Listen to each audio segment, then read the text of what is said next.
The emergency alert blared through my phone, shattering the comfortable hum of the evening news. A shrill, insistent tone that instantly prickled the hairs on the back of my neck. I fumbled for the device, Elena stirring beside me on the sofa, her brow furrowed in sleep-induced confusion. "What the hell is that?" she mumbled, sitting up and rubbing her eyes. The alert screen was stark, red letters screaming across a black background, civil authority message. Shelter in place. Do not go outside. No further explanation. Just that chilling directive, repeated in a cycle. Emergency alert, I said, my voice a little tighter than I intended. I tapped the More Info button, but it just cycled back to the same stark message. Shelter in place. Don't go outside. Riverdale specific, it looks like. Elena blinked, fully awake now, her usual easy smile replaced by a flicker of something uneasy. Riverdale specific? What for? She grabbed her own phone, swiping and tapping, presumably checking for more information. Nothing on the news apps. Just, this alert. She held her phone out, mirroring mine, the same red warning dominating the screen. We lived in Riverdale, had for all our lives. It was the kind of town people dreamed of escaping, but somehow we both ended up back here after college. It wasn't exactly picturesque. The river it was named after ran murky and sluggish, and the old mill down by the water had been boarded up for years, a skeletal reminder of Riverdale's faded industry. But it was home. Sort of. Usually, the biggest excitement Riverdale saw was the annual fall festival or the occasional bar brawl at the Rusty Mug. Emergency alerts were not normal. Maybe a chemical spill at the old factory? I suggested, trying to sound rational, inject some normalcy into the unnerving situation. The abandoned chemical plant on the outskirts had always been a blight on the town, a whispering ghost of pollution and forgotten industry. Elena scoffed, still scrolling through news feeds. If it was a chemical spill, they'd say so. And wouldn't it affect more than just Riverdale? This feels different. She shivered, despite the warm evening air drifting through the open window. Different was the right word. There was a weight to the silence that followed the alert, a sudden, unnatural stillness that pressed down on the town. Even the usual evening sounds of Riverdale, the distant rumble of a truck on the highway, the barking of dogs in the next street, the faint murmur of neighbors chatting on their porches, seemed to have been abruptly silenced. "Let's call Mom and Dad," I said, getting to my feet. "See if they've heard anything." My parents lived just a few blocks away, in the same house I'd grown up in. Zaya, my mother, was a whirlwind of nervous energy at the best of times. I could only imagine how she was reacting to this. David, my dad, was usually the calmer one, a man of quiet practicality, but even he would be rattled by something this out of the blue. I dialed their number, the phone ringing through the sudden, oppressive silence of our apartment. It rang and rang, unanswered. A prickle of real anxiety began to crawl under my skin. They always answered. Always. No answer, I said, hanging up and immediately redialing. Still nothing. Maybe they're just not near the phone. Elena offered, but her voice lacked conviction. She was watching me, her eyes wide with a reflection of my own growing fear. Maybe, I said, but I didn't believe it. Not Zaya. She practically lived with her phone attached to her hand. Let's try again later. I forced a casual tone I didn't feel. Probably just some bureaucratic screw-up. They'll clarify it soon. But the minutes ticked by, and the silence outside deepened. The news remained stubbornly blank, save for the repeating emergency alert on our phones. We switched on the TV, cycling through local channels. Static. Every single channel, just crackling white noise. TV's out too. Elena whispered, her voice barely audible. That's not good, Zach. I knew it wasn't good. My logical brain scrambled for explanations, a localized power outage, a freak communication glitch, anything remotely plausible. But a deeper, more primal part of me was screaming that something was terribly wrong. The atmosphere in the apartment had shifted, becoming thick and heavy, like the air before a violent storm, but without the lightning or thunder to break the tension. We moved to the window, peering out into the street below. Darkness was falling, the long shadows of twilight deepening into true night. Everything looked normal. Eerily normal. The houses across the street stood silent and still, lights flickering in a few windows, but no movement, no signs of life. The streetlights hummed to life, casting pools of yellowish light on the empty sidewalks and deserted road. "Anyone outside?" Elena asked, her voice hushed, as if afraid of being overheard. I scanned the street, my eyes straining in the fading light. Nothing. Not a soul. It's deserted. Riverdale wasn't a bustling metropolis, but even on a weeknight, there would usually be cars passing, people walking dogs, kids playing in their yards. Tonight, the streets were empty as if the town had been evacuated in a hurry, leaving behind only the empty shells of homes and streets. The silence was the worst part. It pressed in on you, amplifying every creak of the apartment building, every rustle of leaves outside the window, every beat of your own heart. It was a silence that felt conscious, like something was listening, waiting. Maybe we should just go to your parents' house," Elena said, her voice trembling slightly. "Just to check on them. See if they're okay." The thought was tempting, desperately so. To break out of this suffocating stillness, to find some human contact, to reassure ourselves that this was all just some bizarre overreaction. But the stark warning on our phones echoed in my mind, "Do not go outside." "I don't know, Elena," I said slowly, chewing on my lip. "The alert, it's pretty clear. Do not go outside. They must have a reason." "But what reason?" she pleaded, her eyes wide and anxious. "And if something's wrong, we need to know about Mom and Dad. We can't just sit here." She was right. Sitting here in this oppressive silence, cut off from the world, feeling the tendrils of fear tightening around us, felt unbearable. But the thought of stepping outside, into that unnatural quiet, that felt even worse. "Let's wait a little longer," I said, trying to buy time, to postpone the decision. "Maybe something will come on the radio, or something." I didn't know what something I was waiting for, but I couldn't bring myself to just ignore the stark warning and venture out into the unknown. We turned on the radio, another desperate attempt to break through the silence. Static again. Just endless hiss and crackle from every station. It was like the outside world had simply vanished. Hours crawled by. We sat in the deepening darkness, the only light coming from the flickering screen of my laptop as I frantically searched for any news, any explanation, anything at all about what was happening in Riverdale. Social media was a chaotic mess of speculation and fear, but no real information.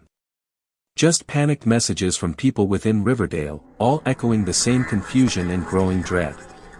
"Anyone know what's going on? Emergency alert. Shelter in place. Anyone else get this? TV and radio dead. Phones barely working. Something feels really wrong. Anyone see anything? Don't go outside. Seriously. Don't." That last message, stark and chilling, sent another shiver down my spine. It wasn't an official source, just some anonymous voice in the digital void, but it resonated with the growing unease in my own gut. Elena was pacing now, restless and agitated. "I can't take this anymore, Zach," she said, her voice strained. "We have to do something. I'm going crazy just sitting here in the dark." I know, I said, running a hand through my hair, feeling the weight of the situation crushing down on me. "But what can we do? We don't know what's out there. Maybe it's dangerous to go outside. And maybe it's more dangerous to stay here, not knowing anything, waiting for whatever is happening to come to us," she retorted, her eyes flashing with frustration and fear. "At least if we go to your parents' house, we'll be together. We'll have some kind of plan." She had a point. Staying put felt like hiding, waiting to be picked off one by one. Doing something, anything, felt better than this paralyzing inaction. And the thought of my parents, alone in their house, maybe scared, maybe in trouble, that was unbearable. Okay, I said, finally making a decision. Okay, we'll go. But we need to be careful. Really careful. We gathered what little we could think to take, flashlights, a first aid kit, a few bottles of water, a kitchen knife each, clutched more for psychological comfort than any real defensive purpose. It felt absurdly inadequate, like preparing for a minor hike when we were about to step into, I didn't even know what. I opened the apartment door slowly, hesitantly, the hinges creaking loudly in the oppressive silence. The hallway was dark, illuminated only by the faint glow of the emergency exit sign at the end of the corridor. The air felt different, colder, heavier than inside the apartment.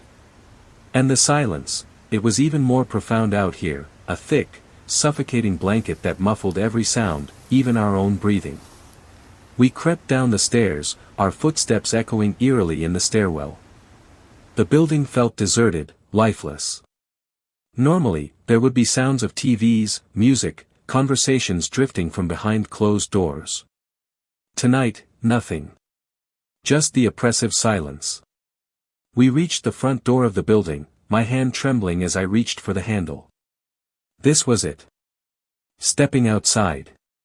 Breaking the unspoken rule, venturing into the unknown. I took a deep breath, steeling myself, and pulled the door open. The night air hit us like a physical blow. It was cold, bone-chillingly so, despite it being late summer. And the darkness, it was deeper than any night darkness I had ever experienced. The streetlights cast weak, pathetic pools of light, failing to penetrate the oppressive gloom that seemed to cling to everything. But it wasn't just the darkness and the cold. It was something else. Something in the air, a subtle shift in the atmosphere, a feeling that prickled the skin and raised the hairs on the back of your neck. It was a sense of wrongness. As if the very fabric of reality had been subtly, disturbingly warped. And the silence, it was amplified out here, magnified by the vast emptiness of the night. It wasn't just the absence of sound, it was an active, malevolent silence, a living thing that pressed in on you, whispering unseen threats in the spaces between your breaths. We stood on the doorstep, frozen, our flashlights cutting beams into the darkness. The street was still deserted, houses looming on either side like silent, watchful sentinels. The air hung heavy and still, not even a breeze rustling the leaves of the trees lining the street. "Let's go," I whispered, my voice barely audible. "Stay close." We stepped out onto the sidewalk, our footsteps echoing unnaturally loudly in the silence. We moved quickly, silently, our flashlights darting nervously from side to side, illuminating patches of empty street, darkened houses, rustling bushes that seemed to watch us with unseen eyes. The walk to my parents' house was usually a pleasant 10-minute stroll. Tonight, it felt like a journey into another world. Every shadow seemed to writhe and twist, every rustle of leaves sounded like footsteps behind us, every distant creak and groan of the old houses seemed to whisper warnings in the darkness. We passed house after house, each one dark and silent, like tombs in a forgotten graveyard. No lights, no sounds, no signs of life. It was as if the town had been emptied, not just of people, but of presence. As we walked, a new sound began to emerge from the silence. Faint at first, almost imperceptible, but growing slowly, steadily louder. A low, rhythmic hum, a vibration that resonated deep in your bones, a sound that seemed to come from everywhere and nowhere at once. It wasn't mechanical, not like a generator or machinery. It was organic, somehow, deep and resonant, like the throbbing of a giant heart, or the drone of a swarm of insects, amplified to an unbearable intensity. The hum grew louder, filling the silence, drowning out even the sound of our own footsteps. It vibrated through the ground, through our bodies, making our teeth ache and our heads pound. It was a sound that inspired not just fear, but a primal, visceral terror, a feeling that something ancient and powerful was awakening, stirring beneath the surface of the town. We reached the corner of Maple Street, just a few blocks from my parents' house. And then we saw it. At first, it was just a flicker of movement in the periphery of my vision, a brief distortion in the darkness. But then it came again, clearer this time, a ripple in the air, like heat rising off asphalt on a hot day, but darker, denser, almost solid. It was in the street ahead, between two houses, a shifting, shimmering distortion that seemed to absorb the weak light of the street lamps, swallowing it into its own opaque darkness. It moved slowly, sinuously, like a wave rippling across water, but without water, just darkness, made visible. Fear, cold and sharp, stabbed through me. This was it. This was what the emergency alert was warning us about.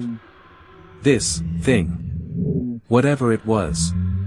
The hum intensified, resonating with the shimmering darkness in the street. The air grew colder, a freezing wind that seemed to emanate from the distortion itself, chilling us to the bone despite our jackets. Elena gasped beside me, her hand clutching my arm, her eyes wide with terror.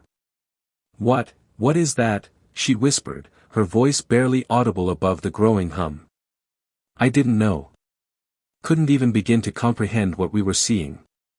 It was something unnatural, something that defied explanation, something that shouldn't exist.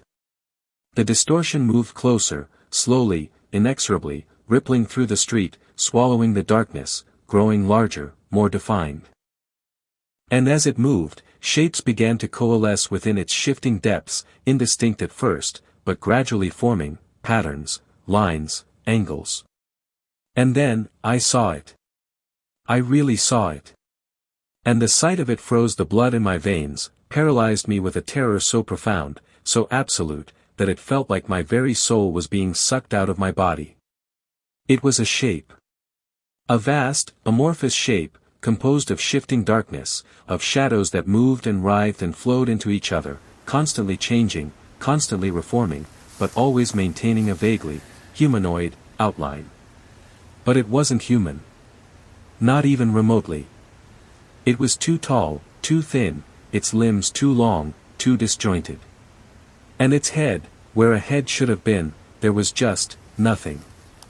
A void, a gaping absence in the swirling darkness, a hole in reality itself. And then, in that void, in that unimaginable emptiness, 2 points of light flickered into existence.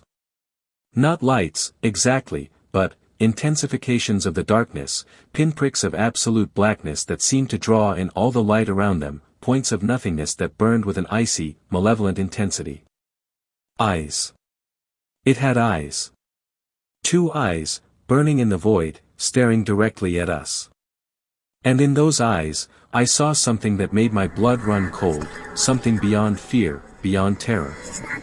I saw hunger. A vast, ancient, insatiable hunger that radiated from it like a physical force, a hunger that seemed to crave everything. The hum intensified again, reaching a deafening crescendo. The ground beneath our feet vibrated violently. The distortion shifted again, the humanoid shape becoming clearer, more defined. And then, it began to move. It glided through the street, not walking, not running, but flowing, sliding across the ground like smoke, impossibly fast, impossibly silent, except for the deafening hum that seemed to emanate from its very being. It was coming towards us. Directly towards us. And in those burning black eyes, I saw no recognition, no curiosity, no humanity. Only hunger. And the chilling certainty that we were prey. Run! I screamed, my voice cracking with terror. Run, Elena, run! I grabbed her hand, pulling her back, stumbling, fumbling in the darkness. We turned and ran, blindly, desperately, back the way we had come, our flashlights bouncing wildly, casting frantic beams of light on the empty street behind us. The hum was behind us, growing louder, closer, resonating in our skulls, driving us forward with a terror that lent wings to our feet. I didn't dare look back, couldn't bear to see how close it was, could only run, and run, and run, fueled by adrenaline and pure, unadulterated fear. We ran for what felt like an eternity, our lungs burning, our legs aching, our hearts pounding like drums in our chests. We didn't stop, didn't slow down, just ran, driven by the primal instinct to survive, to escape the unimaginable horror that was chasing us through the deserted streets of Riverdale. We reached our apartment building, the familiar brick facade looming out of the darkness like a beacon of potential safety. I fumbled for my keys, my hands shaking so violently I could barely grasp them.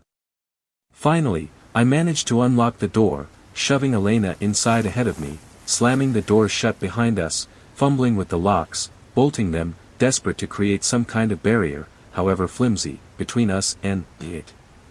We stood panting in the hallway, our chests heaving, our bodies trembling, our minds reeling from the terror of what we had just seen. The hum was still there, fainter now, but still audible, still resonating through the walls, a constant reminder that it was still out there, still close, still hunting. What was that? Elena gasped, her voice ragged, her eyes wide with shock. I shook my head, unable to speak, unable to even process what we had just witnessed. My mind was blank, numb with terror, incapable of forming coherent thoughts, incapable of even beginning to comprehend the unimaginable horror that had just chased us through the streets of our hometown. What was that thing? Where had it come from? What did it want? And why, oh God, why was it here, in Riverdale? We stumbled back up the stairs to our apartment, collapsing inside, locking the door again, double-checking the windows, drawing the curtains, trying to create some semblance of safety, some illusion of protection from the unimaginable threat that lurked outside. We sat in the darkness, huddled together on the sofa, listening to the faint, persistent hum that vibrated through the walls, listening to the oppressive silence of the town, listening to the frantic beating of our own hearts. Riverdale was no longer home. It was a prison. And something terrible was hunting us in the darkness. Something ancient, something hungry, something beyond human comprehension. And we were trapped, alone, with no idea what to do, no idea how to survive, in a town that had become a nightmare. The emergency alert still blared on my phone, a mocking reminder of our helplessness. Shelter in place. Do not go outside. As if sheltering in place could protect us from that. Outside, in the darkness, the hum continued, a low, resonant throb that echoed through the empty streets of Riverdale, a promise of terror, a harbinger of something unimaginable. And we knew, with a chilling certainty that sank deep into our bones, that this was only the beginning. The nightmare had just begun. And in the days, or nights, or whatever unholy interval of time that stretched before us, we would learn the true meaning of fear. We would learn what it meant to be hunted, to be prey, in a town that had become a vast, silent killing ground. And we would pray, desperately, futilely, to survive the night. To survive Riverdale. But deep down, a cold, whispering voice told me that survival was no longer an option. That in Riverdale, tonight, death was just another shadow in the darkness, waiting for us to step into its embrace. And the hum was the heartbeat of that darkness, growing stronger, closer, with every agonizing, terror-filled moment that passed. The air itself was thick, viscous, like trying to breathe through treacle. It clung to the inside of my lungs, heavy and tainted with a metallic tang that made my stomach churn. Riverdale, it wasn't Riverdale anymore. It was a husk, a hollowed-out shell of our lives, filled with something alien and utterly malevolent. The promise of terror hadn't been an exaggeration, it was a gruesome understatement. Elena's hand, clutched tightly in mine, was trembling violently. Her knuckles were bone-white, her nails digging crescent moons into my flesh. I squeezed back, trying to offer some semblance of reassurance, even though my own heart was hammering a frantic rhythm against my ribs, a desperate drumbeat against the encroaching silence. Silence, except for the hum. That infernal hum. It resonated deep within my bones, a low, constant thrumming that seemed to vibrate the very air around us. It was a sound devoid of comfort, devoid of familiarity, a sound that burrowed into your mind and festered, feeding on your fear. It was everywhere and nowhere, an omnipresent drone that underscored the horrifying transformation of our town. We were crouched behind the overturned bakery van on Main Street, its wheels spinning uselessly in the air, a testament to the sudden chaos that had ripped through Riverdale like a rabid animal just hours ago. Hours? Or was it days? Time itself felt distorted, stretched and warped by the oppressive atmosphere that had descended upon us. The sun, if it was even still there, was obscured by a sickly, gray haze that clung to the sky like a shroud. It was perpetual twilight now, a world bathed in fear-tinged gloom. Zach, Elena's voice was a ragged whisper, barely audible above the incessant hum. Her eyes, wide and dark with terror, were fixed on something beyond the van, something I couldn't quite see. What is that sound? I don't know, I admitted, my voice hoarse. Lying to her wouldn't help. And honestly, I was as clueless as she was. But it's getting louder, isn't it? She nodded, a jerky, frantic movement. Yes. And it feels, closer. Closer. That single word sent a fresh wave of ice water through my veins. It wasn't just a sound, was it? It felt, sentient. Like something was generating it, something vast and terrible, and it was drawing nearer. The thought sent shivers crawling up my spine, prickling the hairs on the back of my neck. We had been at Pop's, Elena and I, sharing a milkshake and fries, laughing about some stupid inside joke, when it started. The hum. Faint at first, almost subliminal, like the distant drone of an engine. But then it grew, steadily, relentlessly, until it was this monstrous, throbbing presence that filled the air, that vibrated through the ground, that seemed to seep into your very soul. And then, the silence. Not true silence, not anymore, not with the hum always there. But the silence of Riverdale itself. The usual cacophony of sounds that made up our everyday lives, the rumble of cars, the chattering of pedestrians, the distant laughter of children, the barking of dogs, the cheerful music spilling from storefronts, all of it, abruptly, horrifyingly, vanished. Replaced only by the hum, and a suffocating quiet that was more terrifying than any scream. People had stopped. Stood frozen in place, mid-stride, mid-sentence, as if petrified. Some had just collapsed. Elena and I had been lucky, or perhaps unlucky, enough to be inside Pop's when things started getting truly wrong. Pop Tate himself, bless his kind old soul, had ushered us into the back storeroom, muttering about earth tremors and faulty transformers. But even his cheerful facade couldn't hide the tremor in his hands, the growing fear in his eyes. We stayed there for what felt like an eternity, huddled in the dim, dusty storeroom, listening to the growing hum and the unsettling silence beyond the door. Then, the screams started. Not all at once, but sporadic, isolated cries of terror that pierced the oppressive quiet and sent icy tendrils of fear snaking through our hearts. Pop had insisted on going to check on his wife, Betty. He'd promised to be back, to hold the fort. We haven't seen him since. That's the thing about promises in Riverdale now. They wither and die like flowers in a poisoned garden. After waiting until the silence became unbearable, punctuated only by increasingly distant and infrequent screams, Elena and I had crept out of Pop's. The scene outside was unimaginable. Cars were abandoned in the middle of the streets, some doors hanging open, some crashed into lampposts. Buildings stood silent and empty, their windows like vacant eyes staring into nothingness. And everywhere, that hum. And the shadows. They stretched long and distorted, even in the oppressive twilight, twisting and writhing like living things. They seemed to deepen in the corners of your vision, always on the periphery, hinting at something unseen, something lurking just beyond the edge of perception. "We need to get to your house," Elena whispered, breaking me from my grim reverie. "We need to find your parents." My parents. Mom and Dad. The thought of them sent a fresh wave of panic through me. Were they safe? Were they even alive? I pushed the thought away, refusing to give in to despair. I had to focus on Elena, on getting us to safety. And then, and only then, could I think about finding my parents. Okay, I said, my voice firmer than I felt. But we have to be careful. Something's wrong here, else something really, really wrong. We peered cautiously around the edge of the van. Main Street was deserted, eerily still except for the swirling gray haze and the omnipresent hum. Across the street, the windows of the Riverdale High were dark and empty, reflecting the sickly twilight like pools of stagnant water. Even the old clock tower, usually a comforting landmark, seemed ominous, its hands frozen at a time that felt impossibly distant now. "Let's go," I said, pulling Elena gently forward.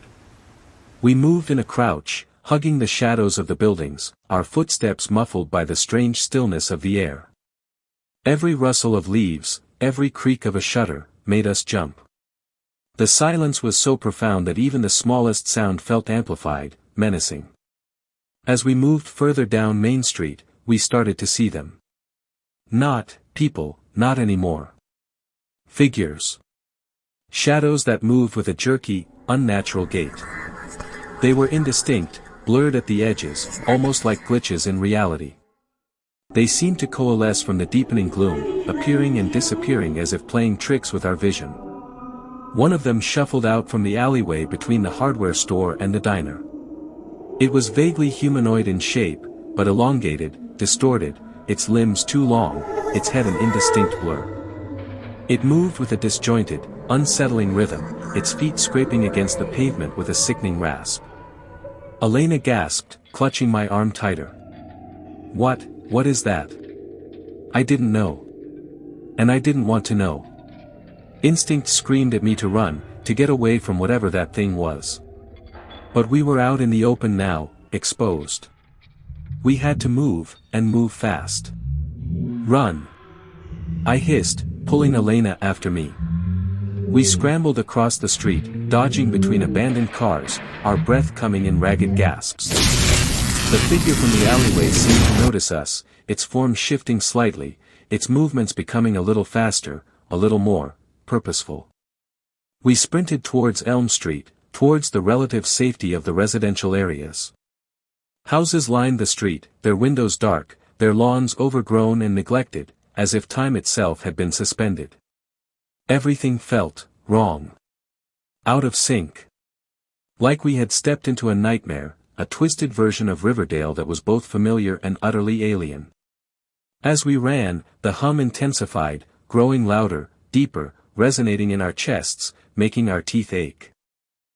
It wasn't just a sound anymore, it was a pressure, a physical force pushing down on us, suffocating us. And with the hum, came a sensation, a feeling of being watched. Of unseen eyes following our every move. We reached my house, our house, the familiar two-story colonial with the peeling paint and the overgrown rose bushes. It looked desolate. Lifeless. The porch swing hung motionless, the front door stood slightly ajar, swaying gently in a non-existent breeze. "Mom? Dad?" I called out, my voice trembling, barely a whisper. Silence answered me. Only the hum, and the rustle of leaves in the windless air. Elena squeezed my hand. "Maybe they're inside," she said, her voice trying to project a hope she probably didn't feel. I nodded, trying to believe her. We crept up the front steps, our hearts pounding in our chests. Every shadow seemed to writhe, every creak of the porch board sounded like a thunderclap in the oppressive silence. I pushed the front door open wider and we stepped inside. The house was dark, eerily silent, and cold. Colder than it should be, even for a gray, twilight day. The air inside was heavy, stagnant, thick with a cloying sweetness that made my nostrils wrinkle. It was a sickly smell, like rotting flowers, mixed with something else, something metallic and unsettlingly familiar. The same tang that tainted the air outside. "Mom? Dad?" I called again, louder this time, my voice echoing in the stillness. "It's me, Zach. Elena's here too." Silence. Only the hum, which seemed even louder inside the house, vibrating through the walls, through the floorboards, through our very bodies. We moved through the house, room by room, our senses straining in the gloom. The living room was empty, the TV screen dark and lifeless, the newspaper still lying on the coffee table, folded open to the local news section, a cheerful headline about the Riverdale Fall Festival.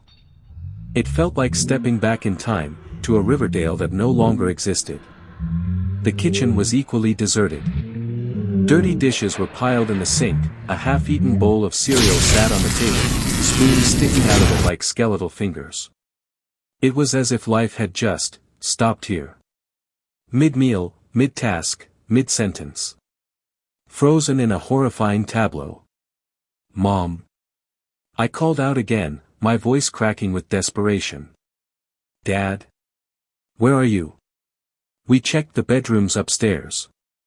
Mom and Dad's room was empty, the bed unmade, their clothes scattered on the floor, shoes lying discarded by the bedside table. Zaya's jewelry box lay open on the dresser, its contents spilled onto the surface, glittering uselessly in the gloom. It looked like they had left in a hurry, in a panic. Or, were taken. My stomach twisted with a cold dread. Taken where? By what? And why? Elena touched my arm, her eyes wide and filled with a terror that mirrored my own. "Zach, look." She pointed to the wall beside the bed. Scrawled across the wallpaper, in what looked like dried blood, was a single word. "Listen. Listen." Listen to what? The hum. The silence. The whispers in the shadows. A sudden sound from downstairs made us both jump. A soft, shuffling sound, like something dragging itself across the floorboards. It was faint, barely audible above the hum, but in the oppressive silence of the house, it resonated like a death knell. We froze, our breath held captive in our lungs. The shuffling sound came again, closer now, moving slowly, deliberately, towards the stairs. "Someone's here," Elena whispered, her voice barely audible. "Or something," I corrected, my voice a dry rasp. The figures on Main Street flashed into my mind, their distorted forms, their unnatural movements. Was one of them, in the house? We backed away from the doorway, towards the window, our eyes fixed on the stairs. The shuffling sound grew louder, closer, the slow, deliberate drag of something heavy moving step by step. And then, a voice. A low, guttural whisper that seemed to slither out of the shadows, that resonated with the hum, that sent icy tendrils of fear clawing at my heart. "Zachary." My blood ran cold. That voice. I knew that voice. But it was different. Distorted. Like something had taken it, twisted it, corrupted it. "Mom." I whispered, my voice trembling, barely audible. It couldn't be. Could it? The shuffling stopped at the bottom of the stairs. A figure emerged from the darkness, slowly, painfully, dragging itself into the dim light filtering through the windows. It was Mom. But not Mom. Not the vibrant, loving woman who baked cookies on Sundays and always knew how to make me laugh. This thing, this grotesque parody, was a nightmare made flesh. Her skin was gray and clammy, stretched taut over bone, her veins pulsing visibly beneath the surface, black and thick like poisoned rivers. Her eyes, once warm and brown, were now milky white, vacant, staring straight ahead but seeing nothing. Her mouth was twisted into a grotesque parody of a smile, revealing teeth that seemed too long, too sharp, filed to points like animal fangs. And the scent, the cloying sweetness in the air, it was coming from her. Rotting flowers. And something else. Death. "Mom." I whispered again, a desperate, pleading sound. She tilted her head slightly, a jerky, unnatural movement.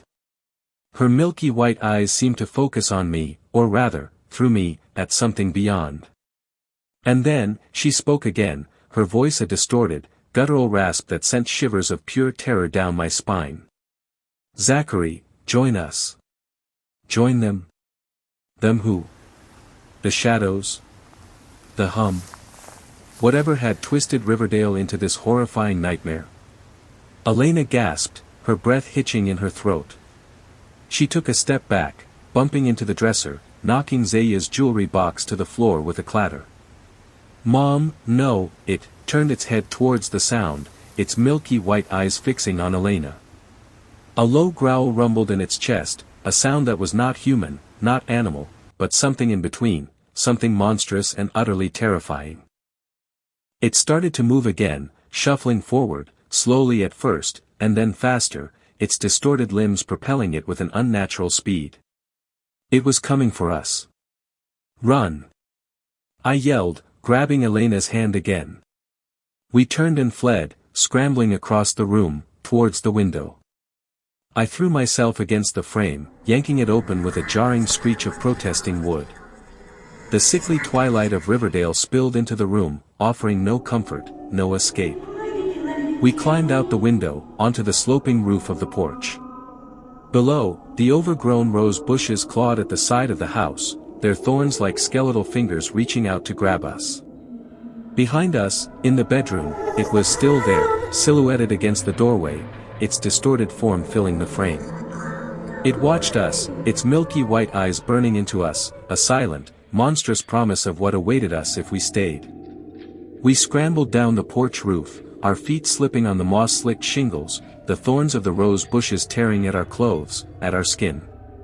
We landed hard on the overgrown lawn, stumbling, falling, but getting back to our feet, adrenaline pumping through our veins, fear lending us a speed we didn't know we possessed. We ran, blindly, desperately, away from the house, away from it, away from the monstrous parody of my mother, away from the humming, silent nightmare that Riverdale had become. We ran into the deepening gloom, into the waiting shadows, into the heart of the terror, praying, desperately, futilely, to survive the night.